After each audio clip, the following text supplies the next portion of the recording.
quero tratar de um assunto que está baseado aqui no livro de Hebreus, capítulo 12. Então, abra sua Bíblia. Hoje, infelizmente, nós estamos sem a projeção. Abra sua Bíblia e vamos trabalhar Hebreus, capítulo 12. E eu queria que você pegasse essa mensagem. Sempre, irmão, que você ouvir uma mensagem, diga assim: essa mensagem é para mim. Fala aí. A mensagem é para mim. Ela não é para o irmão que está do lado, ela não é para o irmão que está longe, é para mim, é para você, tá? E hoje eu quero falar um pouco sobre Hebreus 12. Vamos ler aqui na tradução NVI e vamos compreendendo versículo a versículo. Só para você entender, aqui o apóstolo Paulo, ele vem de Hebreus 11. Você lembra que a Bíblia não foi escrita no capítulo e versículo? Essa aqui é uma dica que eu sempre dou para vocês. E quem me acompanha as pregações já sai na frente por causa disso. Porque já sabe que o texto da Bíblia ele é corrido. E isso faz uma grande diferença nas nossas vidas. Por quê? Porque nós sabemos que o texto não foi pego, aquele texto inspirado por Deus, não foi aquele pedacinho para ficar sendo tirado lições pessoais, mas a Bíblia como um todo. Então, ele vem de Hebreus capítulo 11, onde ele fala sobre os heróis da fé. Então, ele fala sobre Abraão, Isaac, Jacó, Sansão e outros heróis da fé. E aí ele entra no capítulo 12 com a seguinte fala: portanto, também nós, considerando que estamos rodeados por tão grande nuvem de testemunhas, desembaraçemos-nos de tudo que nos atrapalha e do pecado que nos envolve, e corramos com perseverança a corrida que nos está proposta, olhando para o autor e consumador da fé, Jesus, o qual, por causa do júbilo que lhe fora proposto, suportou a cruz, desprezando a vergonha, e assentou-se à direita do trono de Deus. Então vamos começar pensando nesses 3 versículos aqui. Em primeiro lugar, irmãos, diz, obrigado, querida, obrigado, meu anjo. Em primeiro lugar, o texto diz que nós estamos rodeados de uma grande nuvem de testemunhas.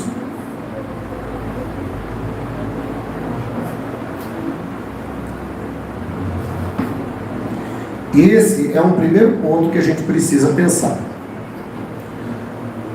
Ele está citando os heróis da fé. Está dizendo que ele estava vivo e nós estamos rodeados dessas testemunhas. Por que testemunhas?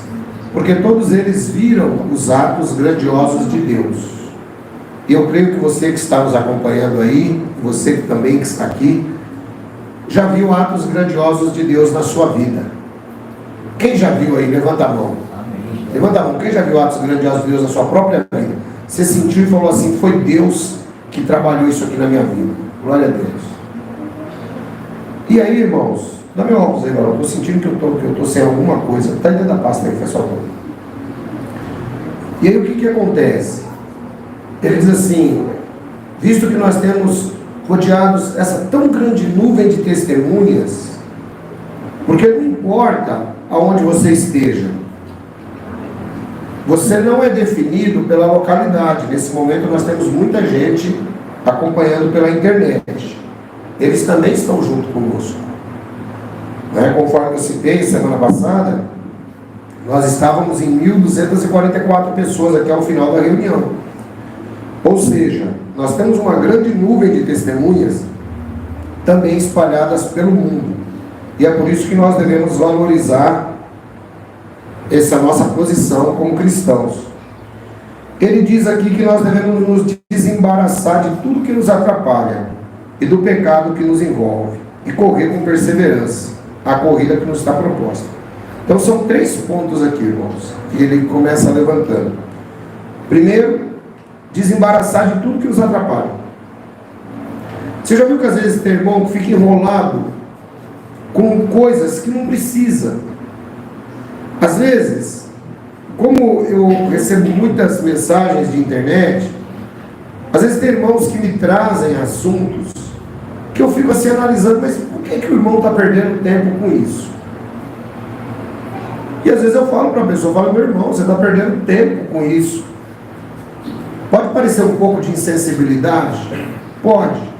Mas tem coisas, irmãos, que nós não podemos deixar nos embaraçar. Porque acaba nos atrapalhando e você vai entender. Você vai entender a relação disso mais à frente. Acaba nos atrapalhando. E diz também que nós devemos nos livrar do pecado que facilmente nos envolve. Porque é muito fácil. Nós somos pecadores. Como todos nós somos pecadores, todos nós estamos sujeitos a erros. Todos nós podemos errar no falar. Todos nós podemos ter um momento de ira. Todos nós podemos ter situações difíceis que às vezes só você e Deus compreendem.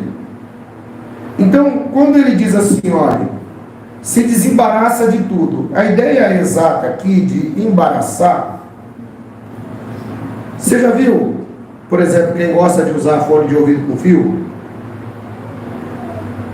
Como ele se embaraça facilmente, ele dá nó que você não daria aquele nó sozinho. Ou então o pedreiro que tem lá as suas linhas, tem hora que para desembaraçar aquelas linhas ali é terrível, e ela se embaraça sozinha. Assim também é o crente. Ele se embaraça sozinho. Ele começa vendo coisa que não deve na internet, começa a se embaraçar sozinho. Dali ele é arrastado, às vezes, para o pecado, conforme disse o apóstolo aqui. Então ele disse, vamos largar de lado esse negócio que nos embaraça. Então repita assim comigo. Eu sei, fala comigo, eu sei o que está me embaraçando. É você que sabe, irmão, eu não sei. Eu posso saber de mim só. Você que está aí do outro lado da internet, sabe o que está te embaraçando. Então ele começa nos dando esse conselho. Vamos largar o que está embaraçando. Sabe por quê, irmãos? Quando às vezes as pessoas elas começam a se embaraçar e elas querem envolver os outros no embaraço delas. E não precisa. Sabe? Cada um já tem seus próprios problemas, cada um já tem suas próprias dificuldades. E ele diz assim, olha, e corramos com perseverança a corrida que nos está proposta. Então, primeiro, largar o que está nos embaraçando, tentar evitar o pecado, e correr, olhar firmemente, com perseverança, para a corrida que nos está proposta. Ou seja, nós temos um final, irmãos, para chegar. Esse final vai se dar ou na volta de Jesus, ou na nossa morte. Então ele fala assim, vamos tentar fazer isso. E como é que nós fazemos isso? Ele dá aqui o segredo. Olhando fixamente para o autor e consumador da fé, Jesus, o qual, por causa do júbilo que lhe fora proposto, suportou a cruz, desprezando a vergonha, e assentou-se à direita do trono de Deus. Então nós temos que olhar para Jesus. Eu sempre digo, irmãos, que ressignificar a nossa vida é algo muito importante, não é? E todos nós precisamos ressignificar a vida, mas muita gente fica parado, fica patinando no passado e não olha para frente. Tem que olhar para frente, tem que olhar para Jesus como o autor e consumador da nossa fé. É para Ele. Diz que Ele não estava preocupado com a vergonha de ser crucificado, mas Ele aceitou aquele destino e Ele assentou-se à direita de Deus.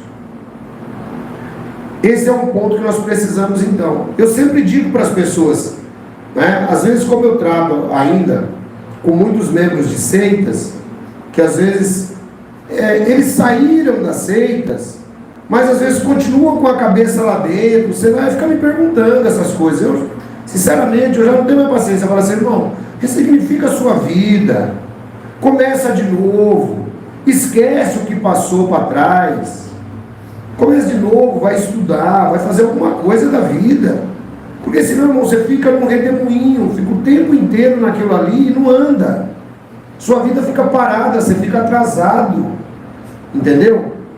E isso é muito importante. E olhar para Jesus, fixo para Jesus. Ah, o irmão aqui pecou, problema de quem? Dele, olha para Jesus. Ah, o pastor ali errou, problema de quem? Olha para Jesus. Por que nós temos a mania de olhar para a vida do outro? Por que, irmãos? Porque isso aí é uma obra da carne. Dá gosto falar mal dos outros, dá gosto fazer fofoca. E nós, como cristãos, precisamos tirar isso da nossa vida. Precisamos aprender a olhar para Jesus. Olha só para Jesus. Você tem que ser, irmão, exatamente igual aos quenianos da São Silvestre. Pessoal lá do Quênia, que é o pessoal que mais ganha São Silvestre. Aquele cidadão, ele treina o ano inteiro. Eles têm menos condições financeiras do que todo mundo, né? O país é muito pobre, mas eles estão lá correndo. Então eles têm que correr da fome, correr da miséria. Eles correm tanto que eles aprenderam a correr de tudo. Então eles, quando vem na São Silvestre, eles acabam ganhando mesmo, do tanto que o cara treina correndo. Mas você sabe quando ele entra na corrida, o que ele está olhando, irmão? Ele não está preocupado com a multidão que está vindo atrás dele. Ele está preocupado com ele, em ele olhar para frente. Porque se ele começar a se distrair e olhar para a multidão, ele próprio vai começar a ficar amedrontado. Ele vai falar, puxa vida, como é que eu vou ganhar desse pessoal todo? E aí, meu irmão, quando ele coloca o olho fixo no prêmio, ele deslancha. O queniano, às vezes, ele está quase uma volta na frente de todo mundo. Entendeu? Então, é assim que nós temos que viver como cristãos. Deixa a multidão que está com a gente, ela serve para nos fortalecer, para você saber que você não está sozinho, né? Mas não para que nós fiquemos muitas vezes olhando para a multidão e causando com isso nos embaraça. O texto continua refletindo. Olha, eu estou lendo a outra Bíblia, é que é duas aqui. Aí eu falo que estou lendo na NVI, o irmão está com a NVI na mão e está dizendo, esse cara está louco. Vamos lá, 3. Pensem bem, deixa eu até fechar essa outra Bíblia aqui, que fica mais fácil. É muita Bíblia. Pronto. Pensem bem naquele que suportou tal oposição dos pecadores contra si mesmo, para que vocês não se cansem e nem se desanimem. Uma coisa normal, eu já mexo com esse negócio de crente já há algum tempo. E uma coisa normal, irmão, esteja o crente perto, esteja o crente longe, o crente muitas vezes ele começa a desanimar. Ele começa a desanimar, porque ele acha que as situações na vida, todas estão contra ele. Eles acham que o universo conspira contra eles. E aí o apóstolo Paulo diz assim, olha, pensa naquele que suportou tal oposição dos pecadores. Você imagina, Jesus sendo Deus, conforme diz o livro de Filipenses, foi cuspido na cara, tomou tapa dos pecadores, colocaram nele uma coroa de espinhos, deram chicotadas nele. Então o apóstolo nos diz, pensem nele. Ou seja, temos que olhar para Jesus. É nele que nós temos que nos concentrar. Não é naquilo que o irmão fez. Às vezes, irmãos, eu sempre digo, olha, onde tem gente, tem problema. Onde tem gente, sempre vai ter problema. Fica tranquilo. Fica tranquilo. Onde tem gente, vai ter problemas. Então, não seja menino de achar que você vai ter, sabe, um caminho do arco-íris e que lá no final você vai encontrar o pote de ouro deslizando, né? assim como os deuses da mitologia nórdica. Não é assim. Entendeu? O problema, irmão, nós vamos ter em todas as situações, mas ele dá aqui a chave. Sempre que você estiver enfrentando problema, olha para Jesus. E ele faz aqui uma comparação, ó. Na luta contra o pecado, vocês ainda não resistiram até o ponto de derramar o próprio sangue. Agora Jesus derramou o próprio sangue para tirar o pecado do mundo. Ou seja, Jesus sabia qual era o caminho dele, ele suportou a vergonha, ele está sentado à direita de Deus, e isso nos serve de exemplo, para que nós possamos também resistir aos problemas. Problemas esses que podem surgir no seu trabalho, problemas que podem surgir no grupo que nós estamos, problema que pode surgir na sua escola, problema que vai surgir onde tiver gente. Onde tiver gente, vai surgir problema. E a gente tem que estar preparado para isso. E outra, irmãos, eu vou dizer uma coisa para vocês. Quando os problemas surgem, que a nossa fé ela é atacada e a gente passa a não suportar aquilo ali, essa fé deve ser questionada. Essa fé precisa ser questionada. Por quê? Porque essa fé é exatamente o alicerce que nós temos para nos manter de pé. Qual é a diferença entre quem tem fé genuína e quem não tem? Você pode, por exemplo, ir a um velório. Vai num velório de pessoas que são cristãos e vai num velório de pessoas que não conhecem a Deus, para você ver a diferença. Por quê? Os cristãos, eles têm enraizado a sua fé na esperança da ressurreição. Então nós precisamos basear a nossa fé sempre lembrando de Jesus. Pergunte-se, diante da situação difícil, o irmão pisou no seu pé, e se ele tivesse pisado no pé de Jesus, como é que Jesus reagiria a isso? Será que reagiria igual a você? Será que reagiria igual a mim?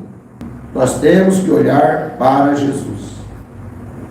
Diante das dificuldades, mesmo nas alegrias, nós temos que olhar para Jesus. E ele continua, todos 5 agora. Vocês se esqueceram da palavra de ânimo que ele lhes dirige como a filhos.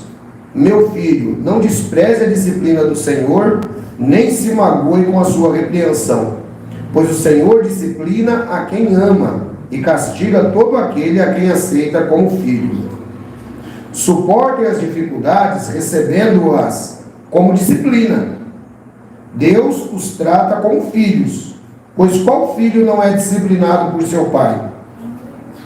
Se vocês não são disciplinados, e a disciplina é para todos os filhos, então vocês não são filhos legítimos, mas sim ilegítimos. Além disso, quando tínhamos pais humanos que nos disciplinavam e nós respeitávamos, quanto mais devemos nos submeter ao Pai dos Espíritos, para assim vivermos. Nossos pais nos disciplinavam por curto período, segundo lhes parecia melhor. Mas Deus nos disciplina para o nosso bem, para que participemos da sua santidade. Nenhuma disciplina no momento parece motivo de alegria, mas sim de tristeza. Mais tarde, porém, produz fruto de justiça e paz para aqueles que por ela foram exercitados.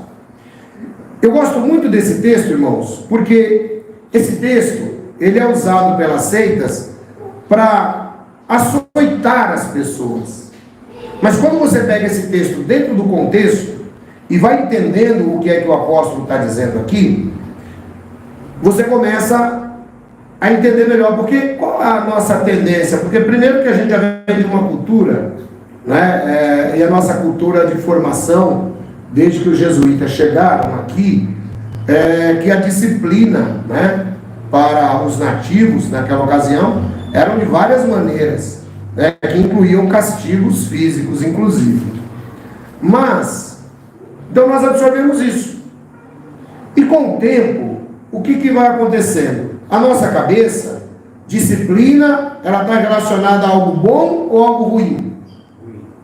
Ruim, não é assim? Por exemplo, você gosta quando seu pai te disciplina? Não, né? Não gosta. Você gosta? Também não gosta. Eu também não gostava. Não é? Ninguém gosta. Mas olha aqui, a visão de Deus sobre disciplina. Não é a visão do homem. Não é a visão da seita. Não é a visão do grupo eclesiástico. É a visão de Deus. Olha aqui, ele diz: vocês se esqueceram da palavra de ânimo que ele lhes dirigia. Meu filho, não despreze a disciplina do Senhor, nem se magoe com a sua repreensão.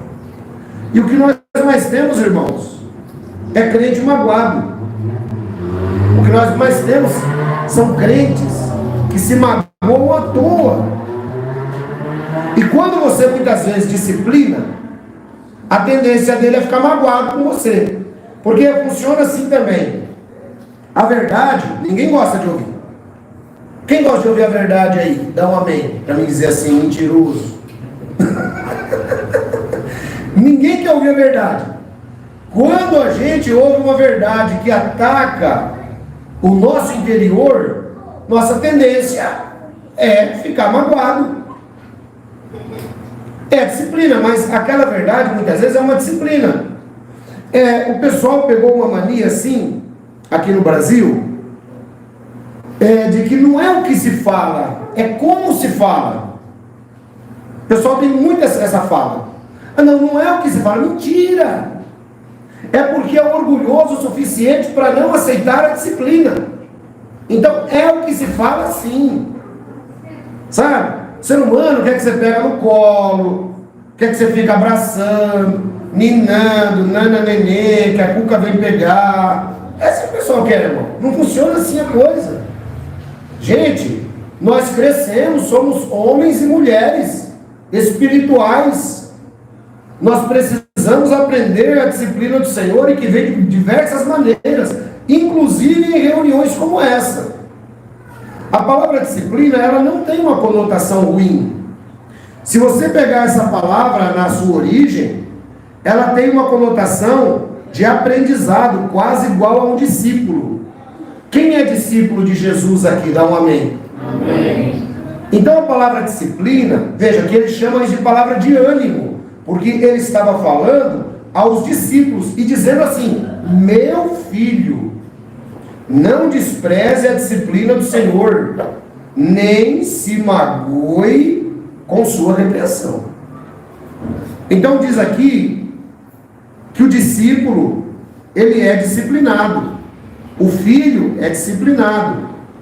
E essa disciplina, irmãos, ela é constante, o tempo inteiro. Muitas vezes você pega a Bíblia, vai ler, é uma disciplina que Deus está te dando. O Senhor disciplina aquele a quem ama e castiga a todo aquele a quem aceita como filho.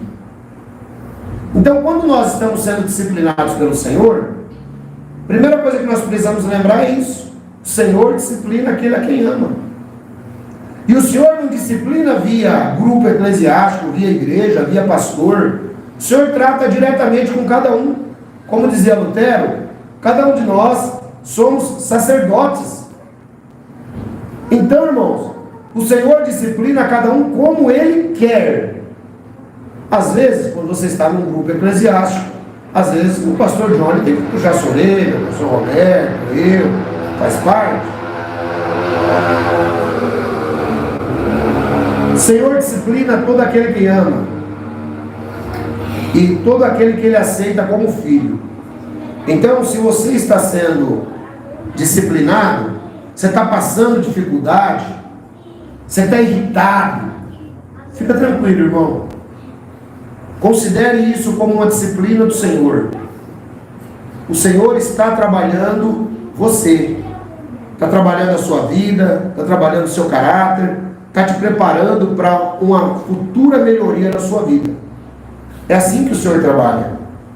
Por isso que ele diz: suportem as dificuldades, recebendo-a como disciplina. Quem já tinha parado para pensar nisso? Pegar a dificuldade e falar: não, isso aqui é uma disciplina do Senhor para mim. A gente não para pensar assim. Por quê? Nós achamos que nós somos bonzinhos demais, então o Senhor não precisa ficar nos disciplinando. A gente já é bonzinho, a gente é crente bom, a gente já tem a estrelinha do Chaves na testa. Então não precisamos que Deus fique nos disciplinando. Ele diz: não. Você está passando dificuldade? Aceite a dificuldade como disciplina do Senhor. E para e pensa: Senhor, o Senhor está me disciplinando nisso aqui, me ajuda, me dá sabedoria para eu entender por que eu estou passando isso aqui. Me ensina, Senhor, por que eu estou passando isso. Aí você vai ver que uma coisa vai começar a clarear para você. Deus os trata como filhos, pois qual é o filho que não é disciplinado por seu pai? Ou seja, se Deus não nos disciplinar, nós não somos filhos. Se você não entender que as dificuldades da vida são disciplinas também da parte de Deus, para moldar você, você não é filho. Todo filho teve que ser disciplinado. Tem hora que ele tem que tomar umas palmadinhas, tem horas que só um olhar do pai, tem horas que muitas vezes uma fala um pouco num tom mais alterado. Então acontece, mas todo filho é disciplinado. Da mesma maneira, irmãos, nós que chegamos na família de Deus, somos também disciplinados. É dessa maneira.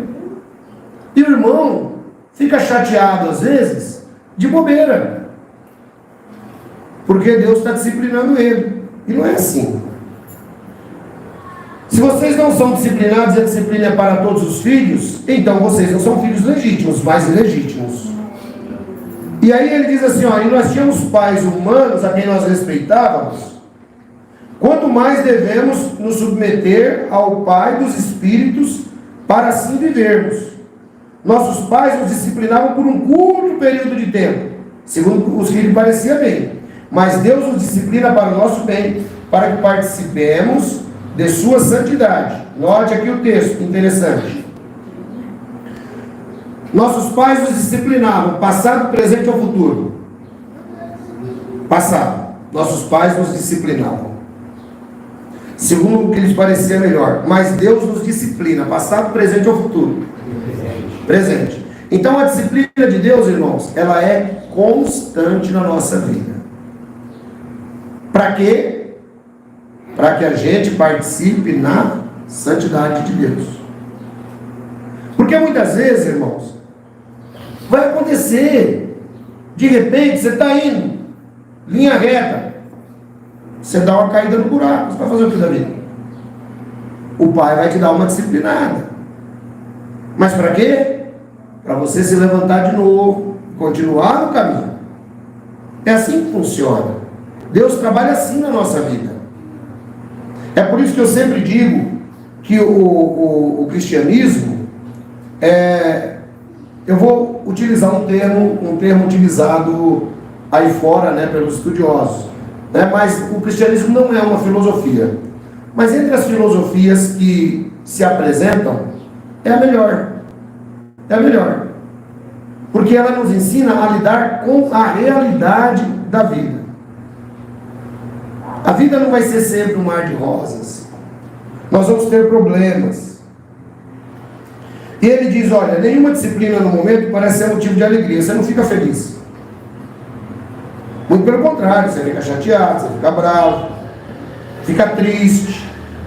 Mais tarde, porém, produz fruto de justiça e paz para aqueles que por ela foram exercitados. Bom, quem já fez academia aí, estou falando, diz que nós somos exercitados pela disciplina, para poder ter fruto pacífico. Depois, o que significa isso, irmãos?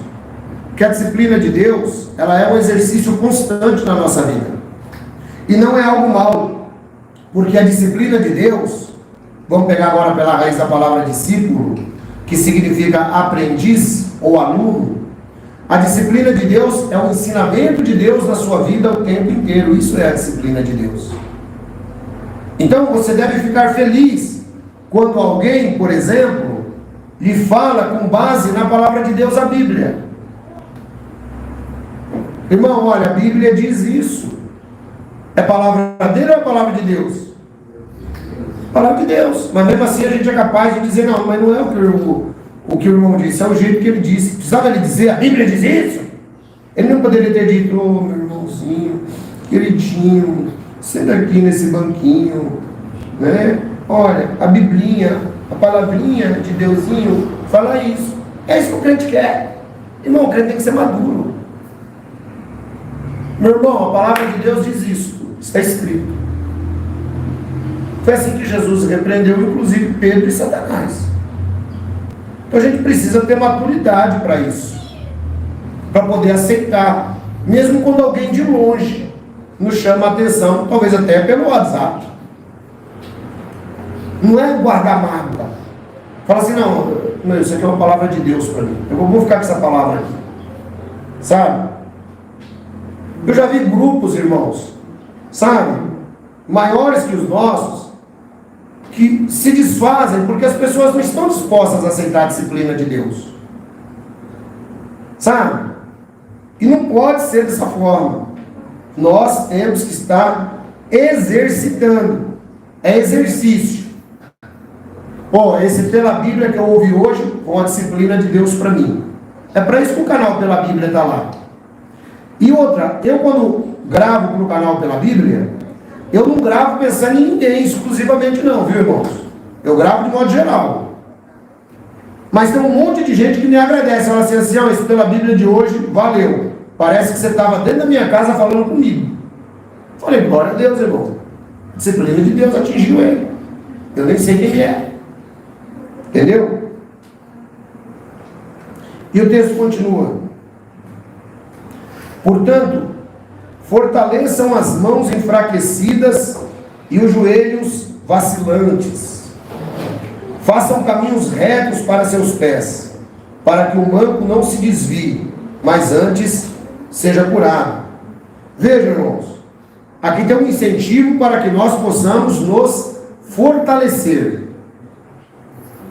Fortalecer nossas mãos e fortalecer os nossos pés. Para quê? Para que o manco não se desvie do seu caminho. Sempre vai ter alguém que vai estar junto da gente, vai estar mancando. E a gente pode ajudá-lo, se nós olharmos exclusivamente para Jesus. Aí dá certinho. Então você vê que não tem erro. Eu sempre digo que ser cristão é a coisa mais fácil do mundo. É o pessoal que complica. Entendeu? Complica arrumando um monte de problemas. Se o ventilador não estiver bom para ele já arruma problema, ele fica bicudo, né? Se a irmã do louvor chamar a atenção, fica bicudo. Se o pastor falar alguma coisa, fica bicudo, sabe? O irmão do outro lado da internet, se fizer uma pergunta e eu responder e ele achar que não está do jeito que ele queria, fica bicudo. Fazer o que, irmão? Pelo amor de Deus, então é melhor entrar, cavar um buraco e viver lá dentro. Porque viver em sociedade implica você ter que ouvir e às vezes ter que falar, né? Então esses mancos aqui são as pessoas que precisam de ajuda e nós temos que ajudá-los, não é? 14. Esforcem-se para viver em paz com todos e para serem santos. Sem santidade ninguém verá o Senhor. Ser santo aqui, irmão, não é ser santarrão. Tem horas que você vai se pegar errando. Meu Deus do céu, e agora? Não. Ser santo aqui significa você continuar separado dentro da igreja do Senhor Jesus, que é universal e está no mundo inteiro, né? Ele disse que sem a santidade ninguém verá o Senhor. E esforce-se para viver em paz com todos. Tem irmão, que parece que tem um bichinho do inferno, só sabe viver arrumando confusão. Já viu gente assim? Ele não pode ter paz na vida. E ele não pode ver os outros ter paz também não. Quando você pensa que está tudo em paz, o cidadão te arruma um B.O. você não dormir. Ele fala assim, hoje eu não vou dormir porque eu não estou em paz, mas deixa eu escolher um cara aqui para me tirar a paz dele também. Ah, já sei, eu vou falar com o ancião. Aí ele tira a paz. Aí você pega e já não dorme mais, já fica meio pensando. Então o irmão está me assistindo agora. Esses dias, eu chamei a atenção dele para disso, o cara mandou 90 mensagens. 90 mensagens. Entre elas, e ele sabe, e ele é meu amigo, pendurou uma cordinha na luz, um fiozinho, que não enforcava nem um gato. Ah, irmão, eu tomei muitos comprimidos, estou indo, estou partindo dessa. Ah, fala, irmão, pelo amor de Deus, tenha santa paciência, irmão. Isso é hora de você me torrar a paciência com esse negócio aqui. Irmão, você quer fazer isso, é problema seu, eu vou dormir, eu não vou nem ouvir suas mensagens, desculpa. E não me mande mais mensagem assim. Você é homem o suficiente, você já foi disciplinado pelo Senhor, você cresceu com o Senhor, eu te ensinei a andar nos caminhos do Senhor. Se você agora está fazendo de outra maneira, meu irmão, é problema seu, não é mais problema meu. Já te ensinei muito já. Se ele me mandou uma mensagem, oi pastor, como eu te amo. Eu falei, ainda bem. Ai, pastor, como eu amo você, pastor. Eu vou embora daqui, mas eu vou me levantar. Eu falei, glória a Deus, essa é a cabeça de um homem cristão. Ué, agora, eu fico pensando, se eu for pegar o problema dos outros, todos para mim, eu estou lascado na vida, não vou fazer nada da vida.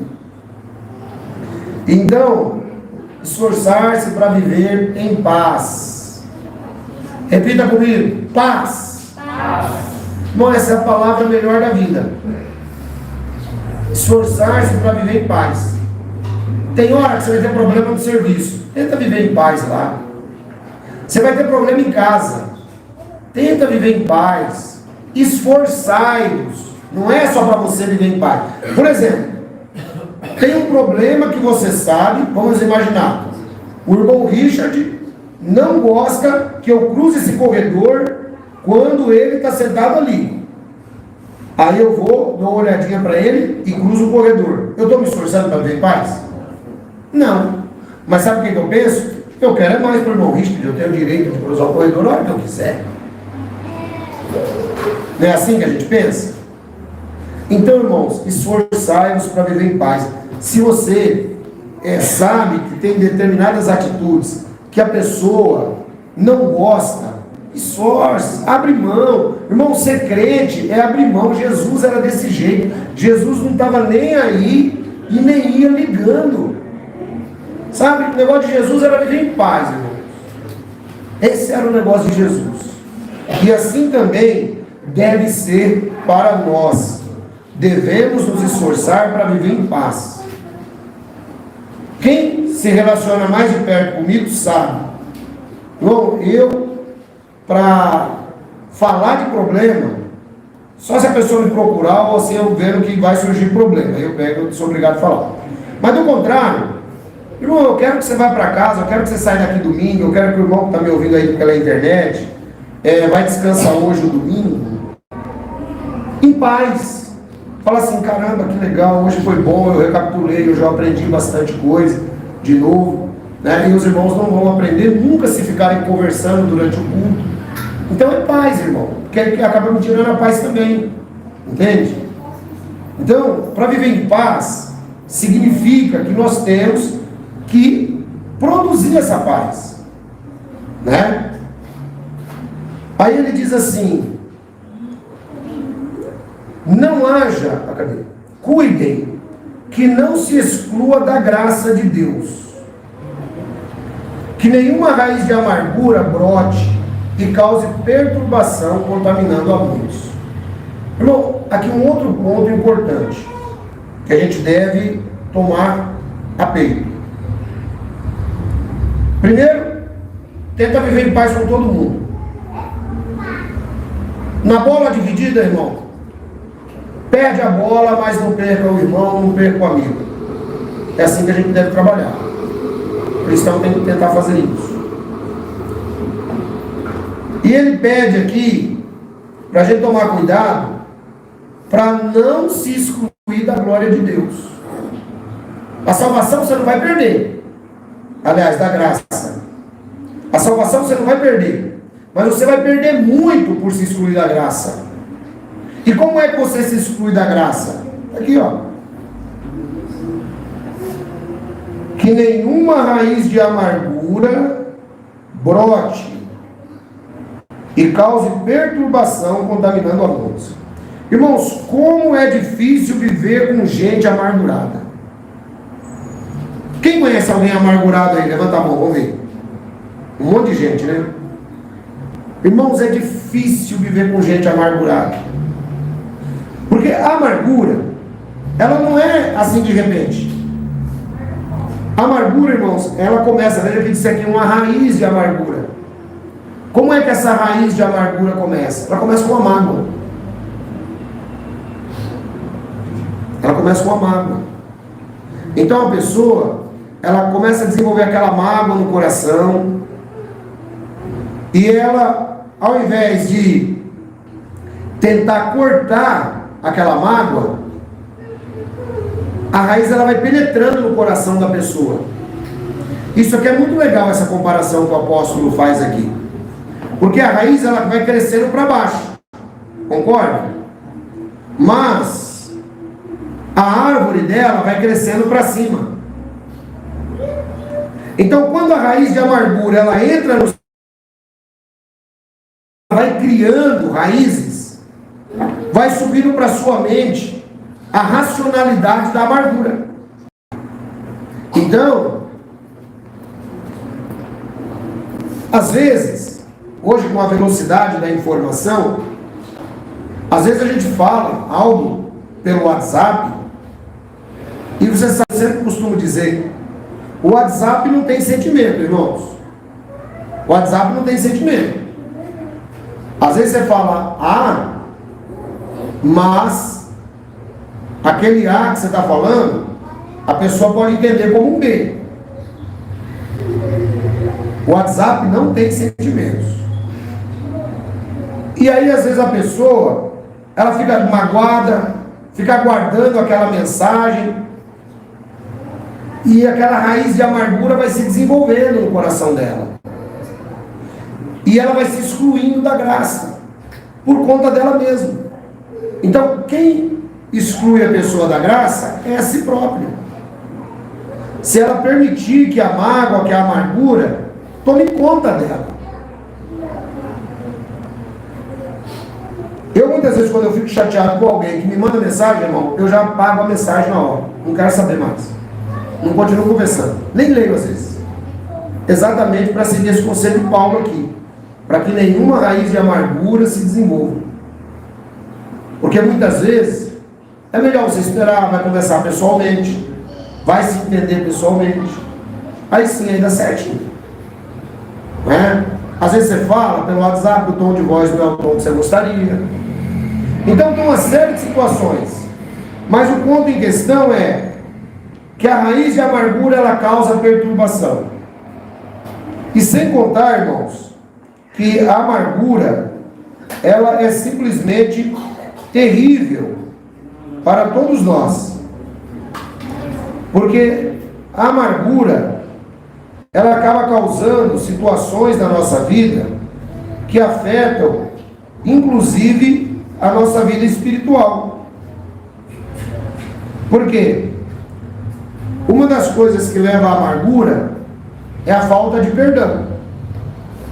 Então, quando você não sabe perdoar, ou quando você não perdoa, o que é que acontece? O que acontece é o seguinte, é que quando você deixa de perdoar, a mágoa vai crescendo no seu coração. E aí, vai ficando cada vez pior. Vai ficando cada vez pior. E uma vez que a mágoa, ela vai se desenvolvendo no seu coração, e isso vai ficando cada vez pior, você vai se excluindo da graça de Deus. E vai se excluindo de pessoas que muitas vezes só querem o seu bem também. Não é? 16. Não haja nenhum imoral ou profano como Esaú, que por uma única refeição vendeu o seu direito de herança como filho mais velho. Como vocês sabem, posteriormente, quando quis herdar a bênção, foi rejeitado e não teve como alterar a sua decisão, embora buscasse a bênção com lágrimas.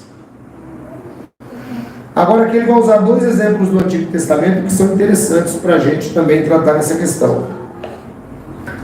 O Esaú, ele desenvolveu tanta mágoa pelo irmão dele, o Jacó, que depois de 20 anos ele ainda queria matar o Jacó. O Jacó sai para uma viagem e quando ele volta ele vai passar pelas terras de Esaú. E o Esaú está pronto querendo matar o Jacó. De tanta mágoa que ele ficou. Por que ele ficou com mágoa? Porque a Bíblia diz que ele foi imoral e foi profano. Por que ela classifica ele como imoral e profano aqui? Porque ele trocou algo espiritual por algo material. Ele trocou a primogenitura dele por um prato de lentilhas. Então ele diz assim: não haja entre vocês pessoas desse tipo. Depois ele tentou herdar a bênção, mas foi rejeitado. E aí ele ficou magoado com o irmão dele, deixou a raiz de amargura crescer, e ele queria matar o irmão dele. E deu um trabalho violento, irmão, para o Jacó, agora já Israel, fazer as pazes com Esaú depois de 20 anos. Então o perdão, irmãos, é o melhor caminho. Sabe? O perdão é o melhor caminho. E qual é uma boa maneira de você perdoar? É você tentar esquecer detalhes do assunto. Você já percebeu que tem gente que tem um coração tão difícil, irmão? Tem um coração tão difícil, às vezes, que lembra detalhes. Você vai pedir desculpa e a pessoa lembra detalhes do assunto. Você não está nem lembrando mais. Entendeu? Tem um irmão, falou para mim: pastor, morro de vontade de ir para a igreja. Quero ir lá ver vocês. Mas morro de vergonha. Morro de vergonha, porque acho que ele tem um amagoado comigo. Falei: aonde? Aqui? Falei: irmão, você está completamente enganado. Não conhece o nosso povo. Porque aqui ninguém liga para a vida de ninguém. Pelo menos é o que eu ensino, né? Se fizer diferente, aí já é um problema seu. Sabe por quê? Porque em determinado ponto da vida o cidadão errou e ele acha que todo mundo está preocupado com ele como se ele fosse o centro do universo. E a gente não trabalha com o centro do universo. Então ele usa aqui o caso de Esaú. Agora ele vai para um outro exemplo do Antigo Testamento que eu acho muito legal também. Vocês não chegaram ao monte que se podia tocar e que estava em chamas, nem as trevas, a escuridão e a tempestade, ao soar da trombeta e ao som de palavras tais que os ouvintes rogaram que nada mais lhes fosse dito, pois não podiam suportar o que lhes estava sendo ordenado.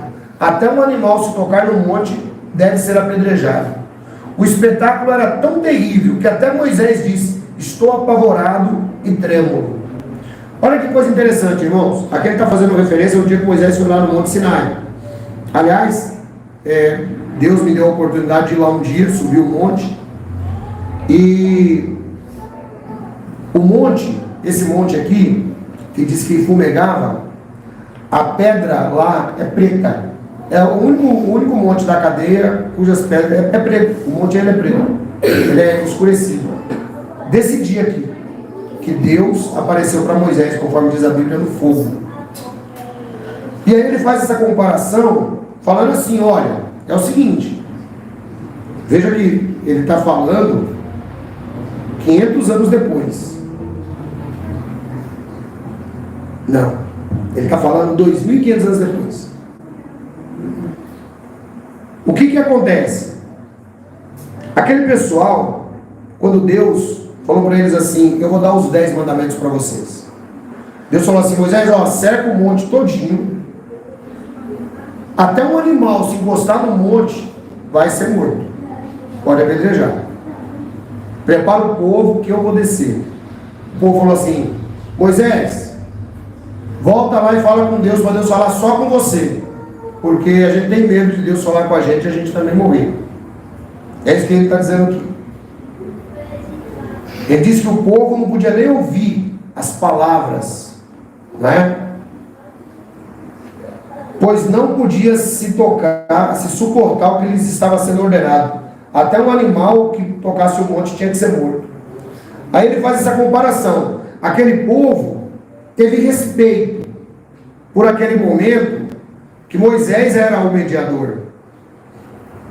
Mas ele diz assim: vocês não chegaram nesse monte aí onde o povo ficou com medo, mas vocês devem ter temor.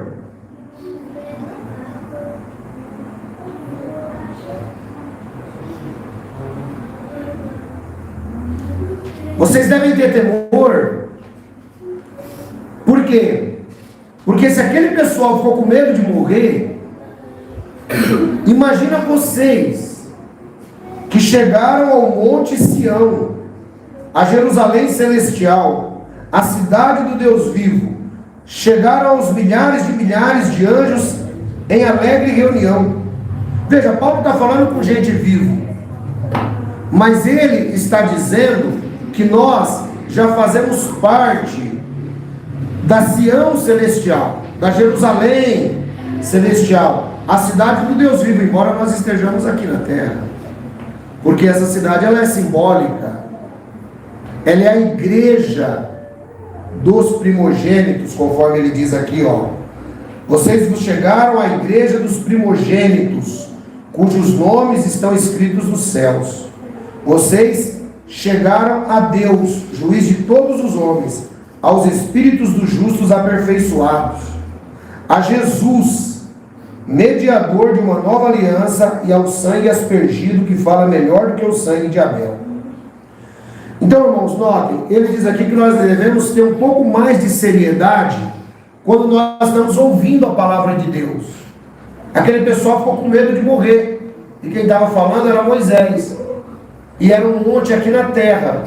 Ele diz: vocês não estão nesse monte, vocês estão no monte santo de Deus, porque o monte santo de Deus é a igreja do Senhor Jesus, espalhada por toda a terra. Então nós devemos tomar cuidado a quanto como ouvimos as palavras de Deus. E ele diz: a Jesus, o mediador de uma nova aliança, e ao sangue aspergido, que fala melhor do que o sangue de Abel. Então notem que ele coloca com muita seriedade.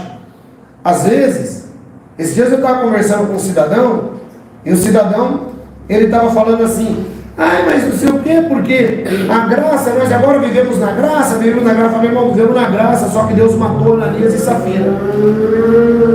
Na graça. Na graça.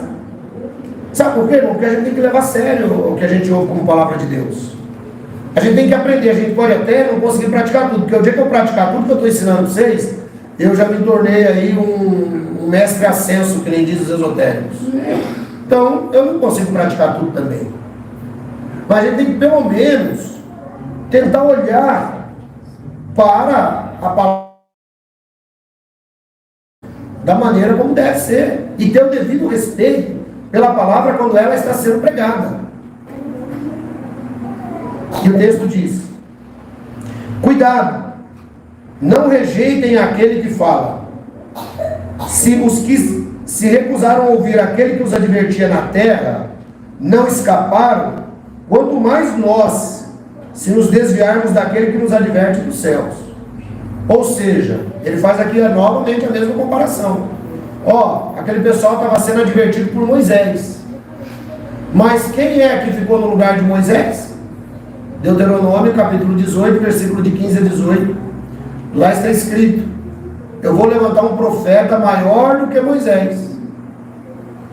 Então, quem é que nos fala desde os céus agora? É Jesus. Quer dizer, se aquele pessoal teve problemas porque recusaram-se a ouvir Moisés, então imagine o problema que nós vamos ter se nós nos recusarmos a ouvir a Cristo. Esse é o problema. Não rejeite aquele que fala. Se os que se recusaram a ouvir aquele que os advertia na terra não escaparam, quanto mais nós, se nos desviarmos daquele que nos adverte do céu. Porque Moisés tinha total autoridade, Moisés era o mediador do povo. Agora o nosso mediador é Jesus. E as palavras de Jesus são pregadas a essa igreja todos os domingos. Então, quando nós atravessamos situações de dificuldade, devemos pensar até que ponto nós estamos ouvindo as palavras daquele que nos adverte dos céus. Esse é o ponto importante. Aquele cuja voz outrora abalou a terra, agora promete: ainda outra vez, mais uma vez, abalarei não apenas a terra, mas também o céu. Isso aqui é uma referência muito clara à volta de Jesus. O universo será abalado quando Jesus voltar. As estruturas do universo terão que ser mexidas, porque diz a Bíblia que todo olho o verá. Se Deus que tiver que abrir a terra no meio, para todo mundo ver, Ele vai fazer isso. É assim que funciona. Esse é o Deus da Bíblia. Eu vou abalar mais uma vez os céus e a terra. Então, irmão, nós temos que levar muito a sério aquilo que tem sido pregado. Temos que levar muito a sério, temos que parar de mimimi, temos que começar a ser um pouco mais varonis, temos que procurar levar a sério aquilo que a palavra de Deus ensina, para que a gente consiga caminhar, porque os dias vão ficando cada vez mais difíceis, cada vez mais difíceis. E se você não for um salvo, um eleito, você só vai ficando para trás, enganando a si próprio. As palavras, ainda mais uma vez, indicam a remoção do que pode ser abalado. Isto é, coisas criadas de forma que permaneça o que não pode ser abalado. Perceba, ele disse: eu abalarei os céus e a terra. E ele diz, aí a palavra mais uma vez indica a remoção do que pode ser abalado, que são as estruturas cósmicas durante a volta de nosso Senhor e Salvador Jesus. Portanto, já que estamos recebendo um reino inabalável, sejamos agradecidos e adoremos a Deus de modo aceitável, com reverência e temor, pois nosso Deus é fogo consumidor. Ou seja, irmãos, nós temos que procurar, e isso eu falei que eu ia continuar ensinando para a igreja. Precisa ter um pouco mais de reverência. Precisa ter um pouco mais de reverência. Precisa ter mais temor de Deus. A vida não pode ser levada no vida leva eu. A gente tem que aprender a tratar as coisas de Deus dentro da ordem que elas devem ser tratadas. Seja na nossa vida pessoal, seja no que for. A gente tem que aprender a tratar as coisas de Deus da melhor maneira possível. Eu espero que essa palavra atinja o seu coração. A você que está do outro lado da internet, fica aí com a gente, que nós vamos orar pela sua saúde, pela sua vida. E daqui a pouquinho o pastor Johnny vai dar a bênção apostólica e eu vou aproveitar antes da bênção apostólica e mandar um abraço para todo mundo que está aí. Então, se você está assistindo essa mensagem, aproveite e deixe o seu alô para a gente, que vai ser um prazer mandar um abraço para você. Deus abençoe cada um de vocês.